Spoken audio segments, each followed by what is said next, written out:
Today we're going to start with my bright green tub of scraps because it is almost overflowing. I can barely get the lid on. And I decided to get the darker greens out too because I'm going to make a wonky rail fence and I want the whole spectrum of green. At least I think I do. So my deep greens and my bright greens are ready, and I'm going to show you, this is the ruler I'm going to use to make the rail fence. It's 8.5 inches, and I'm keeping it there so that I can measure the scraps and make sure they're the right size.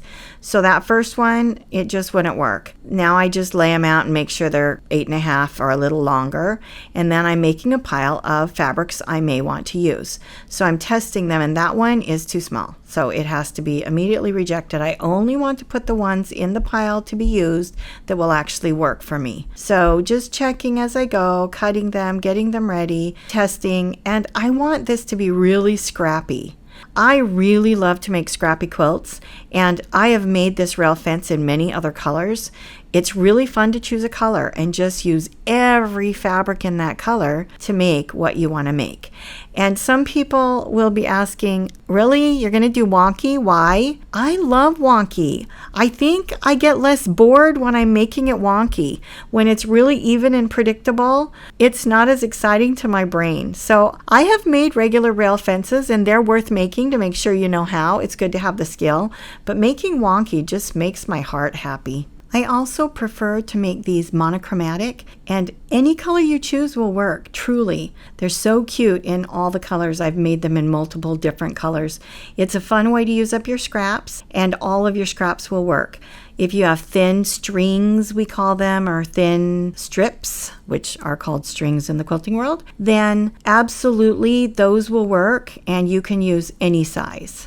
I'm going to cut these up smaller and show you, but I also want to tell you that you don't have to do yours monochromatic. If you have fabrics that you think look good together, then put them together. And if you're a person who likes kitchen sink, then go ahead. I was going to quit. Did you see I had to grab 3 more? So don't look in your tub or you won't be able to quit. This is where I'm going to start cutting them into strips. And if you already have strips, great. I just have used all mine up making strip quilts. So these are just my scraps that are different sizes. So I'm now cutting them. And again, there's no rule for this. I try to make them 1.5-ish to all the way up to 3.5, and that's still not a firm, fast rule. You are welcome to have them smaller or skinnier, or you can even have them wider.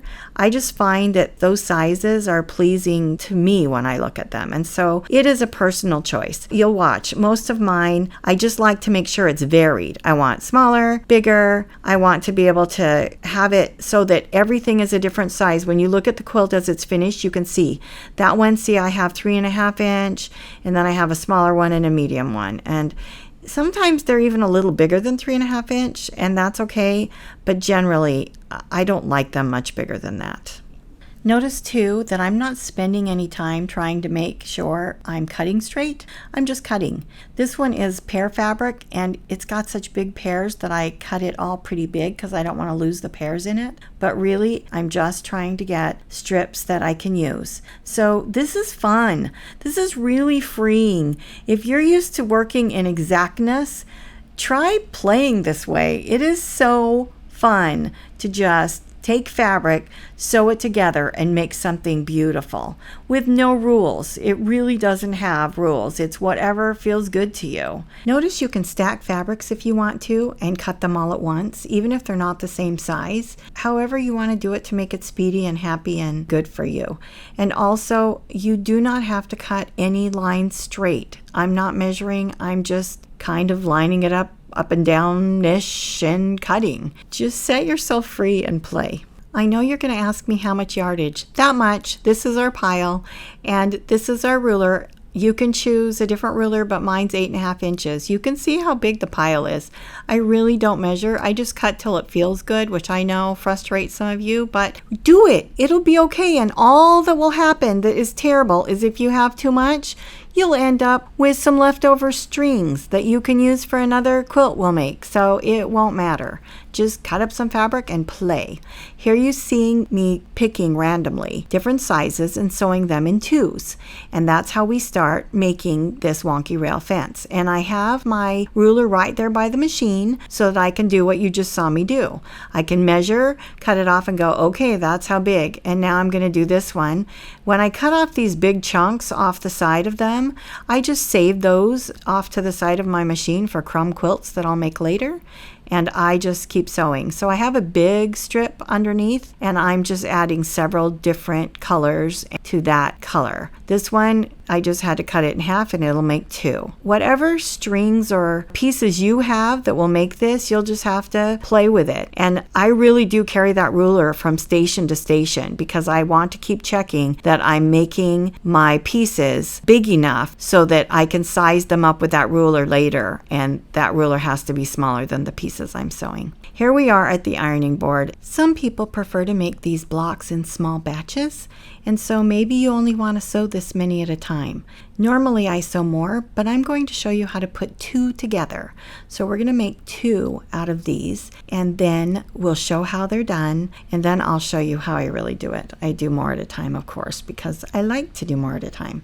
We have just enough variety with these that we can make two different blocks and have them be completely different fabrics. We don't want the same fabric ever twice in a block. So I lay it out and figure out, nope, I'm only going to need two double strips and then I'll need to get one piece from our pile over by the sewing machine.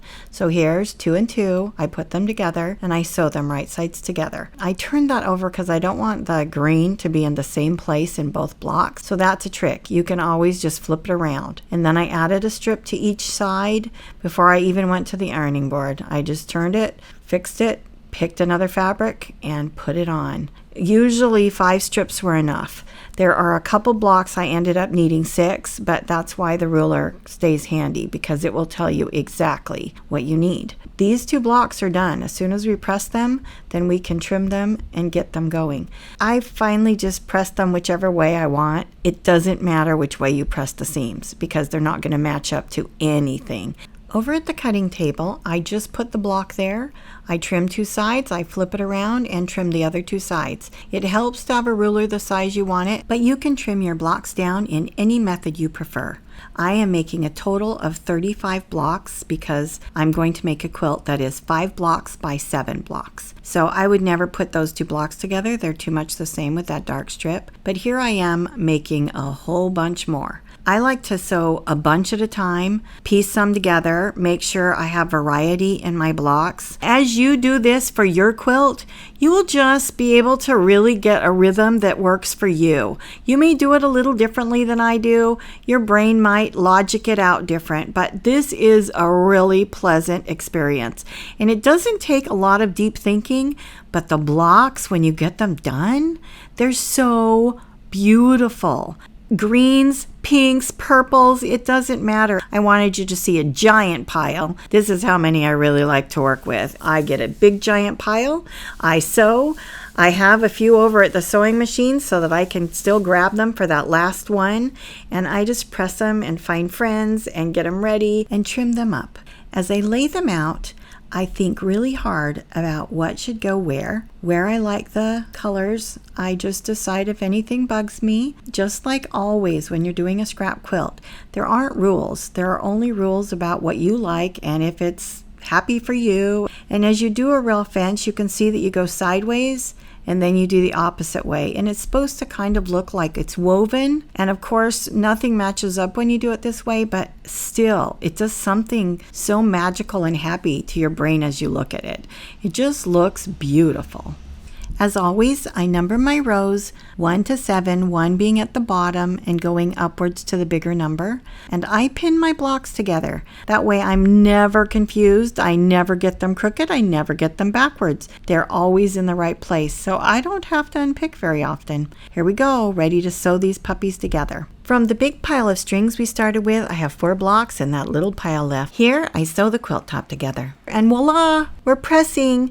So I'm showing you that I press when it's going sideways towards it. I press so that the seam has no resistance of seams, and then they budge together. Because it's every other one, if you press it, each one, then they budge perfectly together to sew these strips. And you just hold the seam together and you have these perfect little corners that just come out so nicely.